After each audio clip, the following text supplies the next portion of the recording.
Certainly, Jeremy. Today, the president, as he takes oath, he's not taking oath. He's not committing to a sect. He's not committing to those who voted for his party. He's committing to a nation that he will reach out. He will be able to protect the resources. He will be able to act in the interest of this nation. So expect that language of unity. Expect that common vision to come out. Expect a lot of we in this speech. Well, I mean, again, what is your understanding of the language of unity? What type of tone does he need to set in what I understand will be a fairly short address, not more than about 20 minutes? A fairly short address. He has to take a non-partisan stance, and he has to see himself. He has got to come through as someone who is going to protect the institution.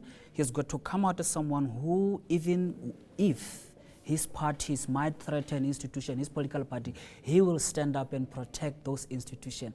That is the message that he has to come through. He's supposed to protect South Africans in this case, irrespective of their political affiliation, religious denomination. It's about the common vision of this experiment we call South Africa, this nation that we continue to build. He's supposed to speak in that tone. Ralph, given the controversy surrounding the man himself, this is not an easy speech to write, because there are cynics, there are naysayers that will be watching this very closely.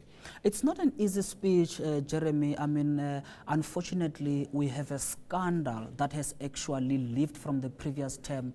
It's alive, crossing into the second term, then Kandla.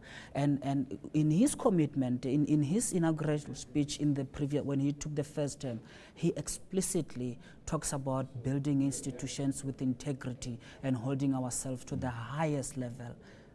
If he says that again today, some people might say, Mr. President, are you really committed to that?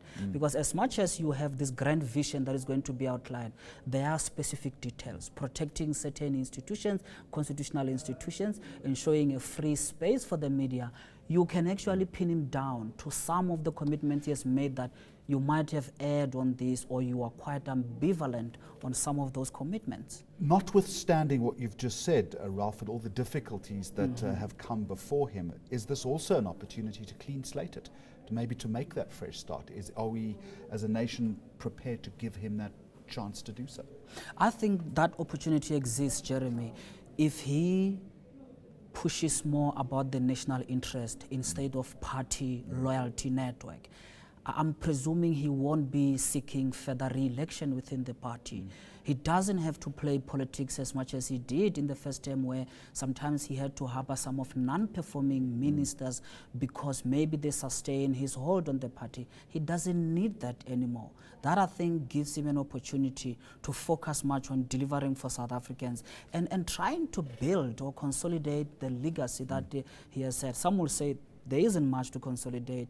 He should just try to build it within Fair point, his Ralph, short but space. how much time does he have to build that legacy in a second term of office, given that any leader in any country is always a lame duck in the last 2 years of their term in office? He can use the notion of a lame duck. He's got 2 years there or thereabouts, hasn't he? He's got 2 years or so, yeah. And already they are talking about beyond him. I mean, we have seen reports coming out, the reconfiguration within the party, thinking about what's going to happen 2017 within the party.